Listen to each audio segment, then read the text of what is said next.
A Fórmula 1 presenciou um dos capítulos mais impactantes de sua história recente, e desta vez o drama não aconteceu nas curvas de algum circuito, mas nos corredores internos da Red Bull Racing. Christian Horner, o comandante que liderou a escuderia durante 20 anos e ergueu um império com 4 conquistas seguidas de Max Verstappen, simplesmente desapareceu da estrutura de Milton Keynes.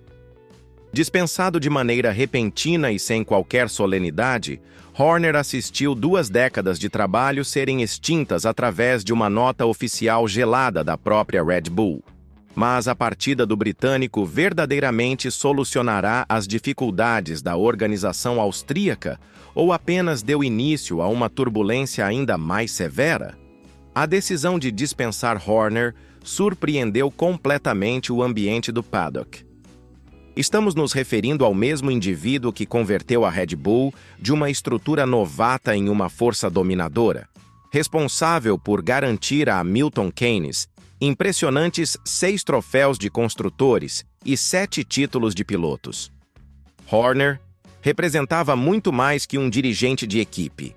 Era o criador de uma mentalidade vitoriosa que uniu genialidade tecnológica com administração política sofisticada. Sua partida simboliza muito mais que uma mera mudança gerencial. É o término de uma época que caracterizou os últimos 15 anos da categoria máxima do automobilismo. Laurent Mekies, o francês que chegou diretamente da Racing Bulls, tomou controle da principal estrutura Red Bull em um período que não poderia ser mais sensível.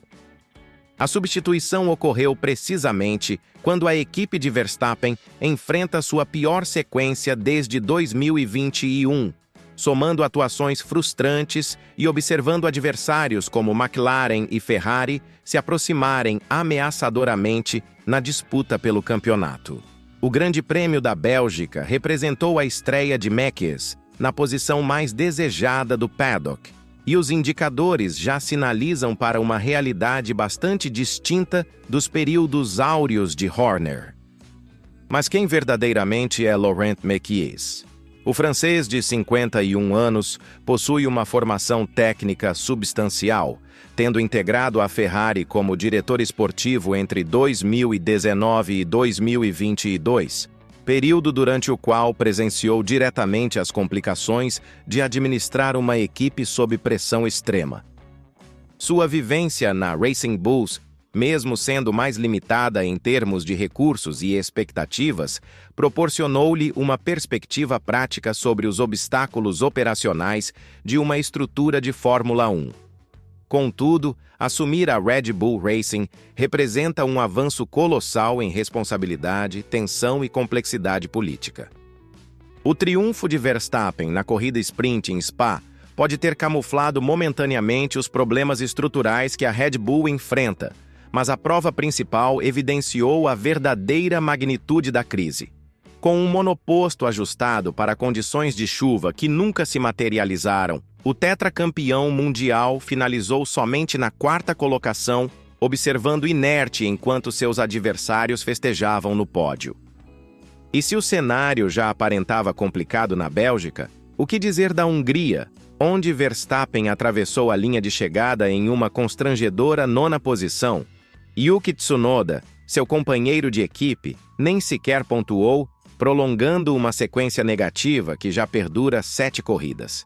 Resultados que seriam inimaginários há poucos meses. O RB21, que deveria representar a evolução natural do projeto campeão, transformou-se em um enigma técnico que nem Adrian Newey conseguiu decifrar antes de sua própria saída controversa da equipe. O monoposto apresenta dificuldades de aderência em circuitos de baixa velocidade, instabilidade aerodinâmica em curvas de alta velocidade e uma faixa de funcionamento dos pneus extremamente reduzida. Características que transformaram Verstappen, anteriormente dominante, em mais um competidor batalhando por pontos no meio do pelotão. Contudo, as dificuldades da Red Bull transcendem os resultados nas pistas. A dispensa repentina de Christian Horner gerou um vácuo de comando e uma instabilidade interna que especialistas consideram potencialmente devastadora para o futuro da escuderia.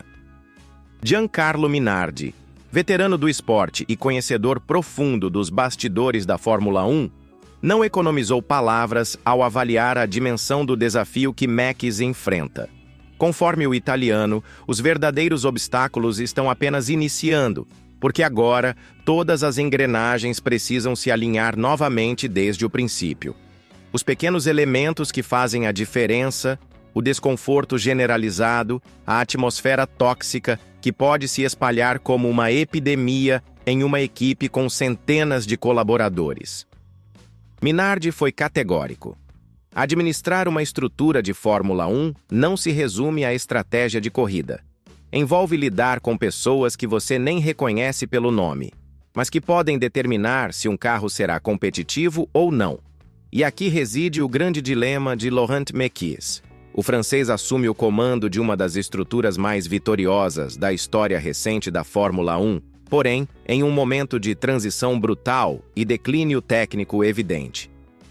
Diferentemente de Horner, que construiu seu legado progressivamente e teve tempo para estabelecer sua autoridade, Mekies precisa entregar resultados imediatos enquanto lida com a herança tóxica deixada pela saída conturbada de seu antecessor.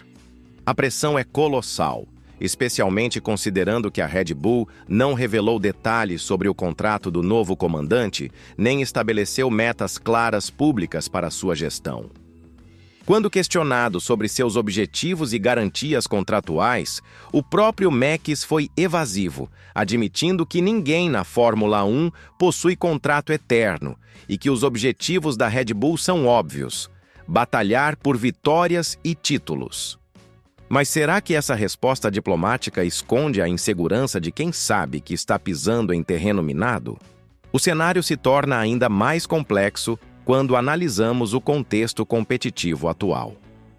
McLaren desponta como a estrutura mais consistente da temporada, com Lando Norris e Oscar Piastri demonstrando uma regularidade que a Red Bull perdeu completamente. Ferrari, agora com Lewis Hamilton ao lado de Charles Leclerc, representa uma ameaça real não apenas para 2025, mas também para o futuro da categoria. Mercedes, mesmo com as dificuldades de adaptação de Andrea Kimi Antonelli, ainda possui George Russell como uma força constante e pode surpreender a qualquer momento. Neste cenário, a Red Bull de Mekies não tem o luxo do tempo ou da paciência. Cada corrida que transcorre sem resultados expressivos é uma corrida a menos para reverter uma situação que já beira o desespero. O cronômetro não para na Fórmula 1, e a temporada de 2025 promete ser decisiva para definir se a Red Bull conseguirá se reinventar ou se transformará em mais uma equipe que teve seu momento de glória e depois desapareceu na mediocridade.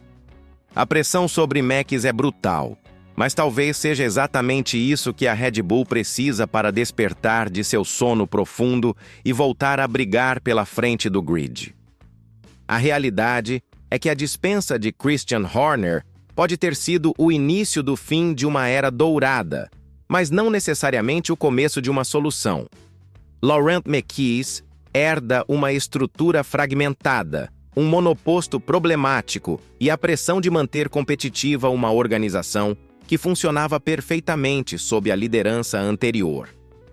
O francês possui experiência e competência técnica, mas será que detém o carisma e a autoridade política necessários para unificar uma equipe em crise? O tempo dirá, mas uma coisa é certa: a Red Bull Racing nunca esteve tão vulnerável quanto agora, e seus rivais sabem disso perfeitamente. A temporada de 2025 pode muito bem ser o ano em que descobrimos se a hegemonia Red Bull foi apenas um ciclo natural que chegou ao fim, ou se Mekies conseguirá provar que é capaz de ressuscitar um gigante adormecido. O que você acha?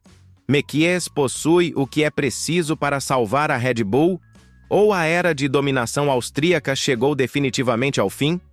Deixe sua opinião nos comentários e não se esqueça de se inscrever no canal para não perder nenhuma análise sobre os bastidores mais quentes da Fórmula 1.